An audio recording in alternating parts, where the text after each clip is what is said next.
taqwa al-birra wat taqwa wa minal amali ma tarda. amalina tardo. Allahumma hawwin alaina Allahumma hawwin alaina safarana hadha sakharalna hada watwi anna bu'dahu. wa anna mu'adahu. Allahumma anta sahibu fis safar Allahumma anta as-sahibu fis safar wal khalifatu fil ahl. wal khalifatu fil ahl. Allahumma inni a'udzu bika Allahumma inni a'udzu bika min wa'tha'is safar min wa'is safar wa ka'abatil mantar wa ka'abatil mantar wa su'il munqalab wa su'il qalb fil mali wal ahl. bil mali wal ahl. Baik, dan disunahkan setiap kali tanjakan itu dengan mengucapkan Allahu Akbar. Dan pada saat turunan subhanallah, karena memang kota Taif ini kalau di kita Bogornya ya, puncaknya, dan memang agak dingin di sana. Sedikit sharing para ibu dan bapak yang dimuliakan oleh Allah, calon jamaah umroh mabrurah, bahwa Taif ini salah satu desa ataupun kota yang dulu pernah menolak Rasulullah SAW. Pada saat Rasulullah meminta ya para kabilah yang ada di Taif untuk menerima Islam, ya, namun yang didapatkan justru penolakan. Ya. Dan kemudian sebagaimana kita semua sudah tahu kisah yang masyhur bahwa Rasulullah SAW itu pernah kemudian diusir, bahkan dilempari batu berdarah-darah, sampai pernah berlindung di sebuah lembah, yang kemudian di lembah itulah Rasulullah SAW merasa terkucilkan. Maka datanglah sebuah malaikat pada situ, malaikat Jabal, ya, yang menaungi dua buah bukit di Taif, menawarkan pada Rasul, wahai ya Rasul, apakah kita akan azab saja? Ya, mintalah pada Allah untuk mengizinkanku untuk mengadab Taif ini.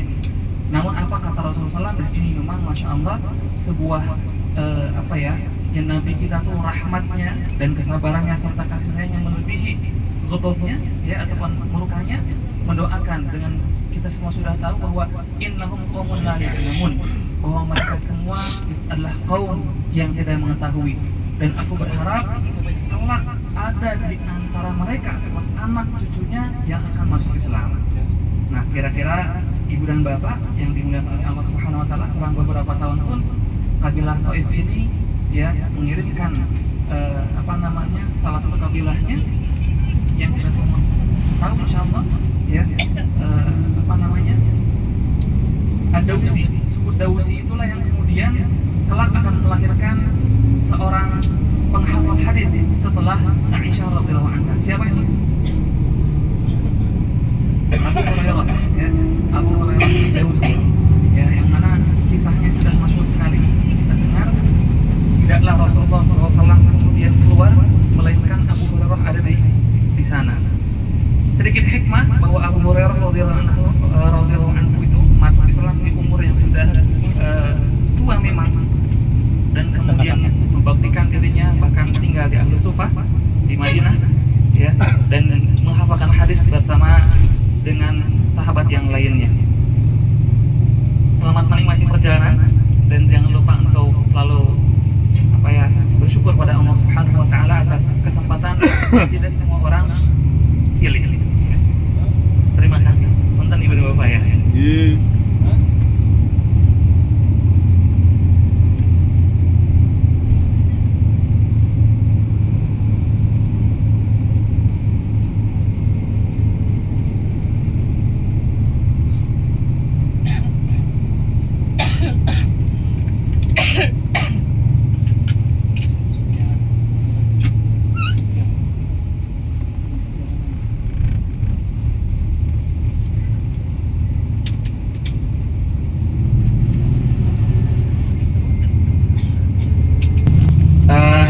Tadi tentang Jabal Sur sudah.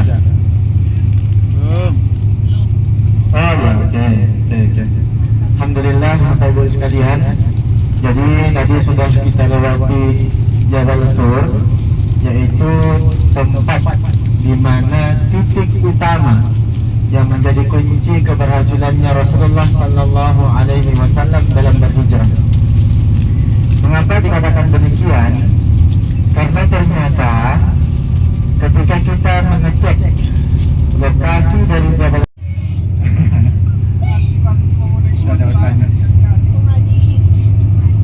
Jadi ketika Nabi Adam alaihissalam diturunkan oleh Allah Subhanahu wa taala ke bumi, ada yang mengatakan bahwa beliau diturunkan di daerah Saudi Arabia dan mengatakan bahwa Siti Hawa itu berada di India, di daerah India.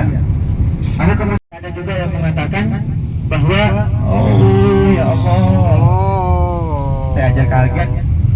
Ambulan. Ini biar nggak ngantuk katanya.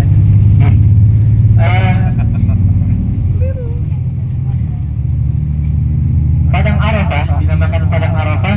Ternyata dalam sebuah riwayat dikatakan bahwa pada saat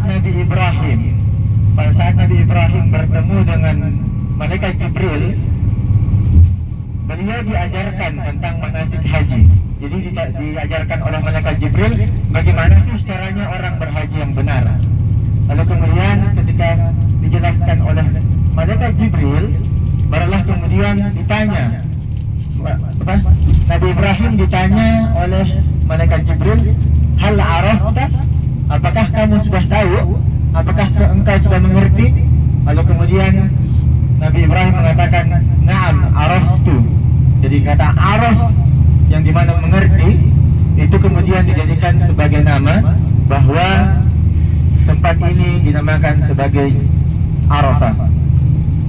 Di riwayat yang lain dikatakan bahwa kenapa dikatakan sebagai Arafah, karena disinilah kemudian di setiap 9 Zulhijjah, sebagaimana dikatakan tadi, disinilah kemudian para manusia, para kaum muslimin kemudian mengatakan al-i'tiraf Subhanahu wa ta'ala di Makkah Al-Mukarramah.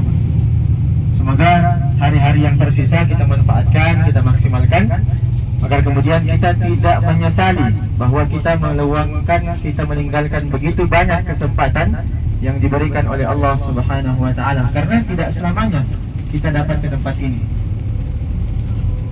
Ada orang yang mungkin sekali setahun. Kita sedang berada di Padang Arafah, akan menuju Jabal Rahmah, tempat bertemunya Nabi Adam dengan Ibu Siti Hawa.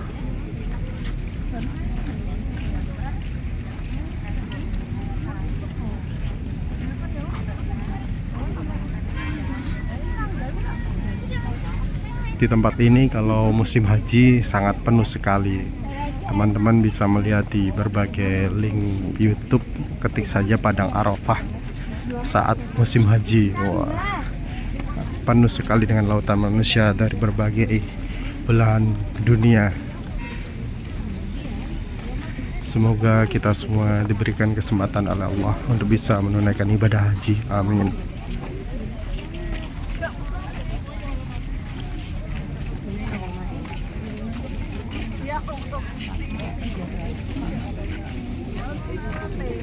Jadi inilah teman-teman yang dinamakan dengan Padang Arafah, di mana pada saat musim haji di sini penuh dengan jamaah haji dari berbagai belahan dunia.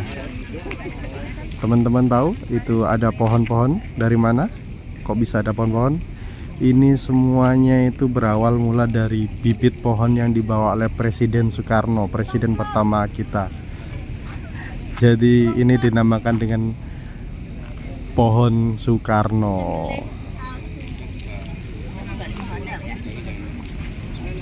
Di sana itu ada bukit Jabal Rahmah, itu ada orang-orang naik itu di atas sana. Tempat bertemunya Nabi Adam dan Ibu Siti Hawa.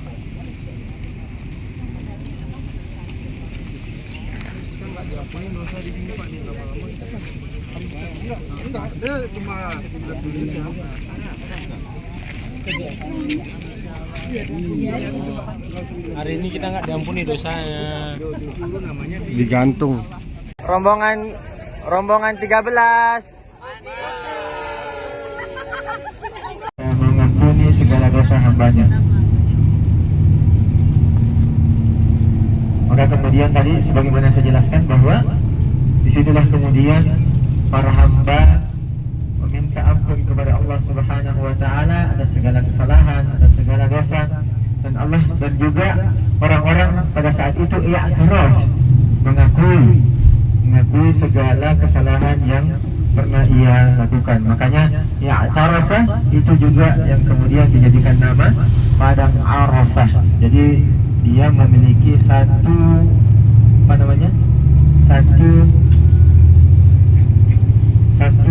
dasar kata itu Padang Arafah, dan kemudian juga i'tiraf.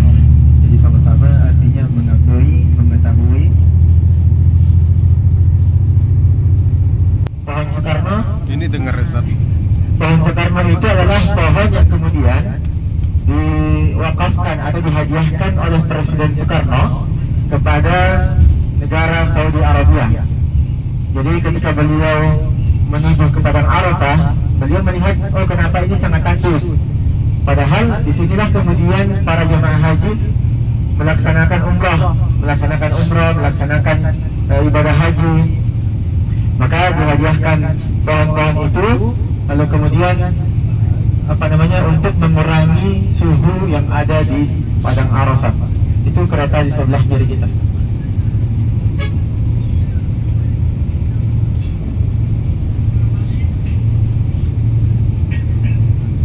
Bapak Ibu sekalian, setelah berbicara tentang Arafah, kemudian kita membahas tentang Muzdalifah. Jadi kita mulai dari awal salah satu tempat ambil miqat itu biasanya agak kecil. Jadi terkadang banyak jamaah yang singgah di sini, buang air kecil maupun juga ambil air wudhu, lalu kemudian kita berangkat menuju Ji'ranah. Nah, di Muzdalifah itu kita mengambil batu. Di sini mengambil batu untuk apa? Untuk kemudian digunakan untuk melempar jumrah, melempar jamarat. Jumlahnya berapa? Sekarang itu berita yang saya dapatkan adalah kita dipersiapkan.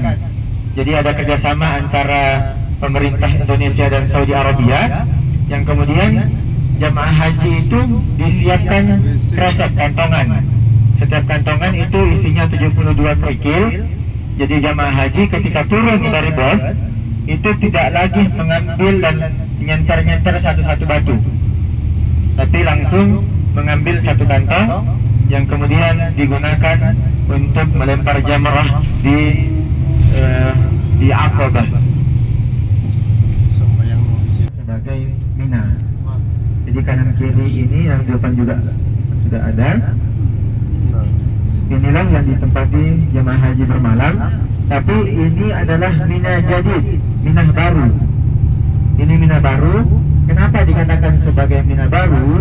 Karena ternyata memang ini adalah perluasan dari Mina yang ada di depan. Mengapa itu terjadi? Karena ternyata jumlah jamaah haji terlalu besar. Lalu kemudian para ulama dan para pemimpin negara kemudian mengambil keputusan untuk memperluas Mina agar jumlah jamaah haji yang begitu besar itu kemudian tempat ini kemudian mencukupi segala jamaah yang ada. Di situ disiapkan AC. Jadi memang pihak Saudi itu benar-benar mempersiapkan tempat ini untuk banyak orang, benar-benar siap untuk mereka melaksanakan ibadah haji yang nyaman dan tenang.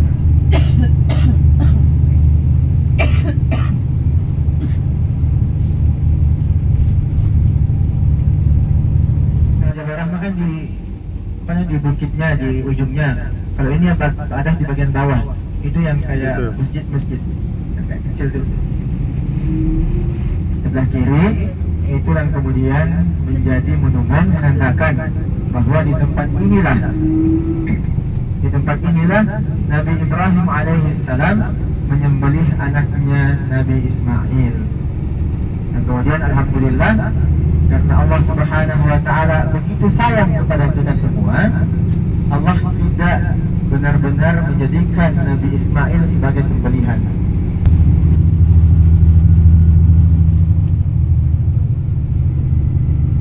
Baik, Bapak Ibu sekalian, insya Allah nanti di sebelah kiri kita, inilah yang dinamakan dengan tempat melempar. Jadi itu yang gedung tinggi itu, gedung yang gede, itu menjadi tempat orang melempar. Di sebelah kiri kita ya, di sebelah kiri kita, para jamaah haji itu kemudian melempar jamarat, yang dimana di tanggal 10 Zulhijjah jamaah haji itu hanya melempar Jamratul Aqabah itu sebanyak 7 kali. Jadi kita membawa 7 batu, lalu kemudian digunakan untuk melempar Jamratul Aqabah.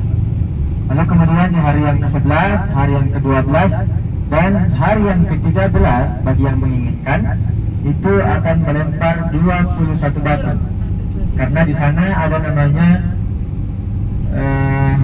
Al-Ula wal Wusta wal Aqabah. Jadi yang pertama, yang kedua dan yang ketiga. Jadi tempat-tempat itu kemudian dilempar oleh jamaah haji mulai dari Al-Ula, kemudian Wusta, lalu ke Al-Aqabah. Jadi makanya batu yang dipersiapkan itu ada sekitar 70 batu. Nah ini semua yang putih-putih inilah kemudian menjadi tempat bermalam seluruh jamaah haji.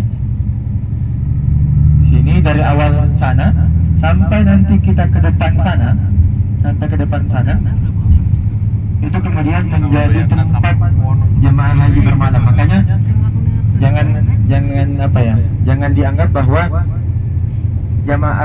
ibadah haji itu adalah ibadah yang ringan. Ibadah haji itu adalah benar-benar perjuangan. Karena apalagi jamaah Indonesia kadang tendanya itu banyak di depan. Setelah terowongan ini, jamaah Indonesia banyak yang ditempatkan di daerah depan sana. Dan mereka menuju ke tempat melempar itu tidak menggunakan kendaraan.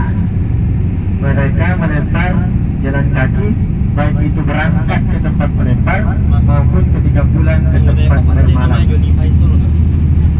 Apa tahu? Ya. Dia Omar tahu. Omar ditanya. Yang sudah melaksanakan haji, insya Allah dipanggil lagi kembali. Dan yang belum melaksanakan haji, kemudian dipanggil oleh Allah Subhanahu wa Ta'ala untuk menyempurnakan rukun Islam, untuk menyempurnakan agamanya dan melaksanakan salah satu rukun yang terberat yang diperintahkan oleh Allah Subhanahu wa Ta'ala. Amin, amin ya rabbal alamin. Setelah itu Bapak Ibu sekalian, silahkan mengambil istirahat. InsyaAllah nanti ketika sampai di Sasko kita turun sebentar untuk beristirahat ataupun masuk untuk mengeluarkan hajat kita masing-masing, agar kemudian kita berangkat ke kota Taif dalam keadaan tenang dan senang. Baik, itu mungkin dari saya. Assalamualaikum warahmatullahi wabarakatuh. Waalaikumsalam warahmatullahi wabarakatuh. Turun sejenak sebelum perjalanan dilanjutkan ke Taif, karena perjalanannya cukup jauh, 2 jam. Supaya tidak bertipis di jalan, kita berhenti di pom bensin Sasko. Rombongan kita ada 10 bus ya. Itu hanya kita aja 10 bus. Bisa dibayangkan dari negara-negara lain.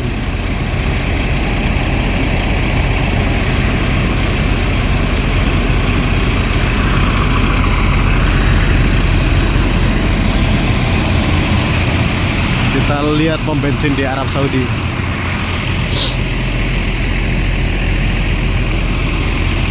Sambil melemaskan kaki ya teman-teman, karena perjalanannya cukup jauh ke Taif, dimana Taif itu kotanya ada di atas bukit ya, seperti puncak Bogor. Di sana nanti banyak terdapat kebun mawar.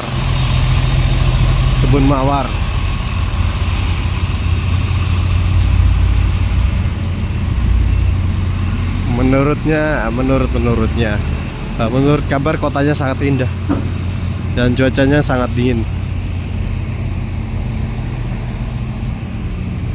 Wah, ini toiletnya antri teman-teman.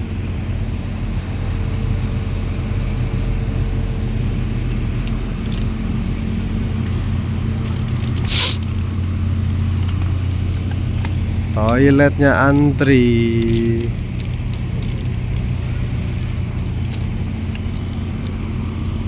Itu pom bensinnya ada di sebelah situ. Ini supermarket semacam Alfa atau Indomaret di Indonesia.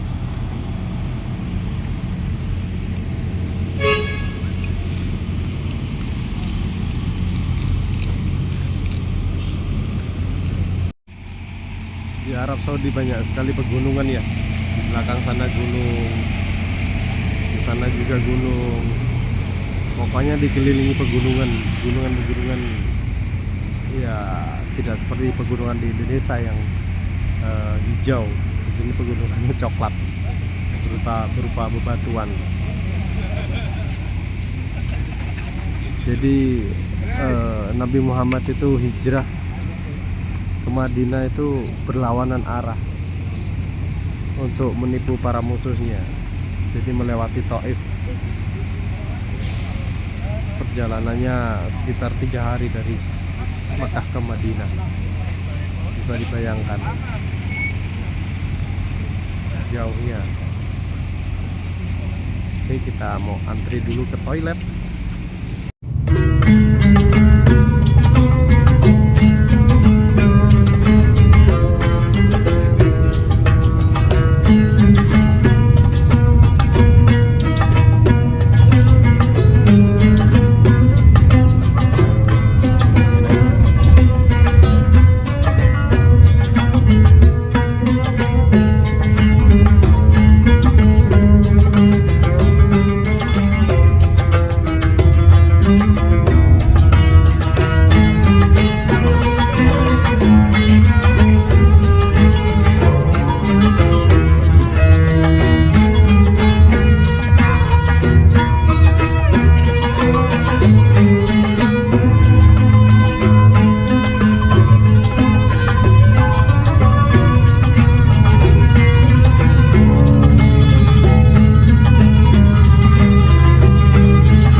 Assalamualaikum warahmatullahi wabarakatuh teman-teman. Kita sedang berada di kota Thaif. Kota Thaif ini merupakan seperti kalau di Indonesia puncak Bogor ya, berada di ketinggian ya. Udaranya dingin sekali di sini teman-teman. Tuh di sana banyak bukit-bukit kita di atas perbukitan. Sangat dingin di sini. Kita habis makan nasi kebuli. Nanti kita akan naik kereta gantung kalau cuacanya baik. Ini soalnya sudah mulai gerimis. Oh, kita di kota Thaif, semacam Bogor, puncak Bogor. Oh, berkabut, dingin sekali di sini teman-teman.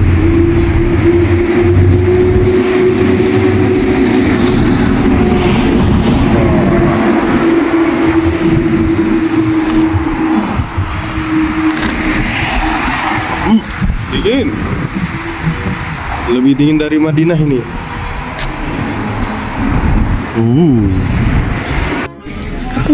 Oke teman-teman, ini tadi sebenarnya kita akan naik kereta gantung atau teleferik di kota Thaif, tapi berhubung cuacanya sangat buruk ini, habis hujan dan embunnya kabutnya sudah turun, jarak pandang terbatas. Jadi dari pihak pengelola menghentikan kereta gantung pada hari ini. Oh, kabutnya.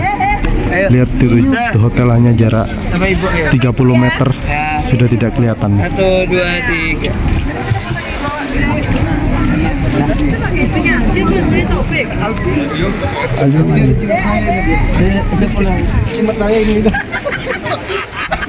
Adik kemana itu adik? Adik kemana itu? Ke bawah. Mas Ane. Halo. Apa bang? Tahu Mas Ane. Apa? Ini dia orangnya. Ini abang kita ini. 1, 2. Mana yang bagus ini? Oh, Aldi tidak ada. Dingin sekali, kabutnya tebal, teman-teman. Kita berada di kota Thaif, tempat dimana ada kereta gantung, teman-teman. Tapi karena kabutnya tebal sekali setelah hujan, kita batal untuk menaiki kereta gantung. Ya Allah. Dingin. Dalam. Tadi itunya mana selempang ini? Ini kita selempang teman-teman. Kita beri selempang. Pasang lo yuk. Ini. Channelnya apa? Sonip. Channelnya apa? Channelnya. Aduh, channel itu apa? Channel. Channel itu. Channel. Ayo foto. Ini channel. Allahu Akbar. Nah, Oh, no. Jangan lupa like, komen, Ayo, dan Sonip. subscribe. Allahu Akbar. Allahu Akbar. Dingin sekali teman-teman. Ya Allah, kabutnya tebal sekali di Thaif. Gedungnya nggak kelihatan gedungnya. Alhamdulillah, dingin sekali.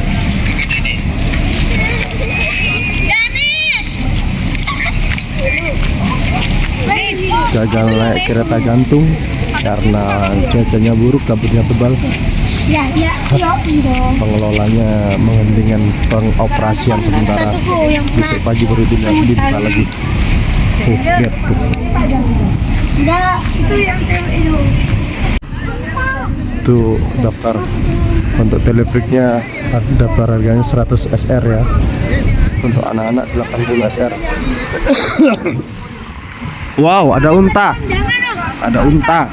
Buka itu. Oh nih, oh. Dingin lah. Bau tuh. Dibayar Taufik nih.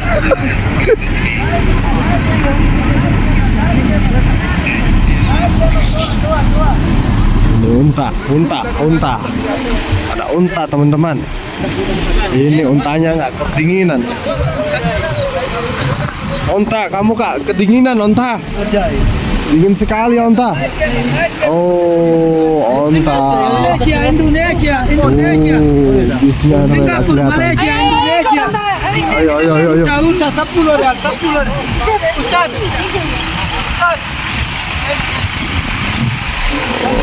Inilah yang telah memberangkatkan umroh kami.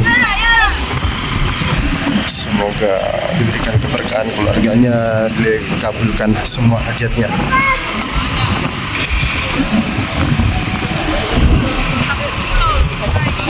Dingin sekali ya Allah. Kabutnya. Anginnya kenceng. Ya Allah.